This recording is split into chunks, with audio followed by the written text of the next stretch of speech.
Quand j'étais au lycée, quand je disais que j'étais Saint-Anais, je voyais de l'admiration dans le regard de mes amis. Aujourd'hui, quand je suis Saint-Anais, c'est bof. Il y a l'insécurité. Et ce que nous voulons pour Sainte-Anne, c'est la sécurité. Parce que sans sécurité, il n'y a pas de développement économique et social. Sans sécurité, il n'y a pas d'entreprise. Si nous toutes mettons-nous tête ensemble, nous mettons-nous main en main et nous disons nous qu'à changer ça parce que Sainte-Anne ne peut pas arrêter comme ça, nous qui gagnons, nous qui arrivons au bout. Protéger nos enfants, leur donner une éducation. Parce que si nous occupons pas de nos jeunes, qu'est-ce qui se passe? Il y en a d'autres qui vont s'occuper d'eux. J'aime rappeler que ma famille est à Sainte-Anne depuis l'époque de l'esclavage. La première Vanoukia à Sainte-Anne, elle s'appelait Atala Vanoukia. Elle était esclave sur l'habitation Bellecour. Elle est née en 1815 et elle a été libérée en 1848. Elle a choisi un nom, son nom, et ce nom-là, il semble vouloir dire « je me souviens ».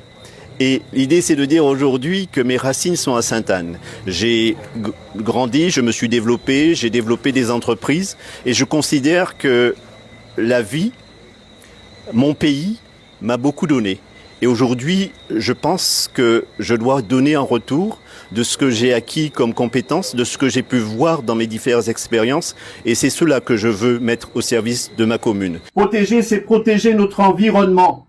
Protéger nos entreprises, protéger notre population, protéger nos maires. L'événement de ce soir, c'est la première réunion des assises citoyennes. C'est le lancement de cette opération. Et c'est donc l'objectif est de pouvoir échanger avec la population, me présenter, donner les grandes lignes de ce que j'entrevois comme pouvant être des solutions pour Sainte-Anne, challenger ces propositions, écouter les priorités définies par la population, écouter aussi les réponses ou les débuts de réponses que pourrait proposer cette population, de façon à ce que notre projet soit complètement coordonné avec les souhaits de la population de Sainte-Anne. Le projet PEP passe par d'un constat. La situation de la ville de Sainte-Anne se dégrade de jour en jour. On le constate quand on se promène dans les rues, les eaux usées, les ordures au bord des routes, les coupures d'eau que vive la population au quotidien et une dégradation globale de la vie économique sur le territoire.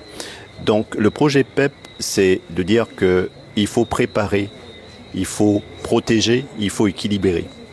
Protéger, c'est protéger notre environnement, l'environnement dans lequel nous vivons, protéger nos vies, la nature, l'eau, les équilibres de la nature. Équilibrer, c'est valider à la fois le développement économique, mais en préservant la qualité de l'environnement dans lequel nous évoluons. Et puis préparer, c'est offrir un avenir à nos jeunes qui sont sans espoir aujourd'hui et qu'on voit traîner dans les rues.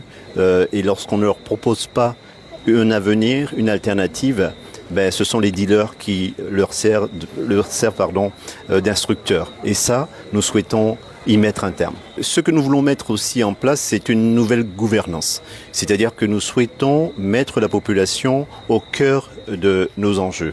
Et donc, nous lançons aujourd'hui le programme Les Assises Sainte-Annaises, qui est un espace où la population a l'occasion de s'exprimer sur les problématiques qu'elle rencontre à Sainte-Anne, s'exprimer sur les priorités qu'elle identifie pour la ville, pour la commune, et troisièmement, proposer des solutions auxquelles nous allons pouvoir être sensibles et intégrer dans les propositions que nous ferons dans un deuxième temps pour apporter une réponse concrète à la ville de Sainte-Anne, aux soucis que rencontrent nos concitoyens. Ce sont les priorités que nous avons identifiées, mais que nous allons challenger avec la population à travers les assises. Ces priorités, c'est bien sûr l'eau, qui est une problématique que toute la Guadeloupe connaît. Donc, quelles solutions pouvons-nous apporter? C'est la gestion des eaux usées. Il faut savoir qu'en Guadeloupe et singulièrement à Sainte-Anne, la station d'épuration ne fonctionne pas. Ça veut dire que les égouts sont rejetés à la mer. Et je pense qu'il y a là un réel scandale sanitaire. Donc c'est une des priorités que nous avons identifiées.